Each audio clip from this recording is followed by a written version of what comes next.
जब तक आप अपने लाइफ में किसी चीज को लेकर सीरियस नहीं होते तब तक आप कुछ हासिल नहीं कर सकते। इस बात को मैंने खुद पे प्रैक्टिकल किया है, यकीन मानो मेरा। इससे आपका फोकस इतना ज़्यादा बढ़ जाता है कि आप सोच भी नहीं सकते।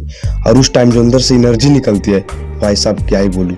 जब आप पढ़ाई को सीरियस होकर पढ़ रहे होते हो तो आपका जो फोकस है वो ऑटोमेटिकली बढ़ जाती है और सामने जो टीचर पढ़ा रहे होते हैं उसको आपको नोट करने की ज़रूरत नहीं पड़ती है, क्योंकि 99% आपके दिमाग ने उसे पहले से ही कलेक्ट कर रखा है।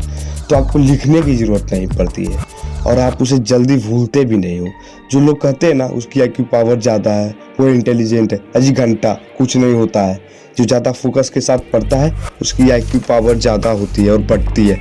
जो लोग कहते हैं ना कि पढ़ाई को सीरियस मत लो, लाइफ को सीरियस मत लो, वो गलत कहते हैं।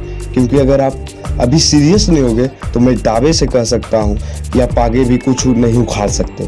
तो सीरियस तो होना ही पड़ेगा और सीरियस को ही दूसरे शब्दों में गंभीर या मोटिवेशन की दुनिया में से पागलपन कहते हैं।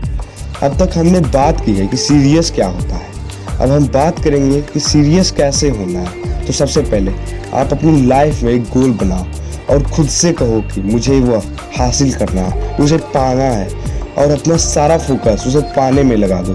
तब देखो अंदर से इतनी एनर्जी निकलेगी कि आप उसे बस फील कर पाओगे।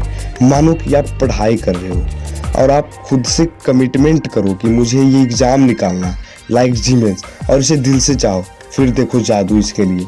आप इतना सीरियस हो जाओगे कि जो आप क्लास में पढ़ोगे वो आप 99% अपने माइंड में रखोगे। मैं 100% नहीं कर सकता क्योंकि 100% इस दुनिया में कुछ होता ही नहीं भाई। आप डिस्ट्रैक्ट भी नहीं होगे। तो ये थी कुछ बातें सीरियस होने की।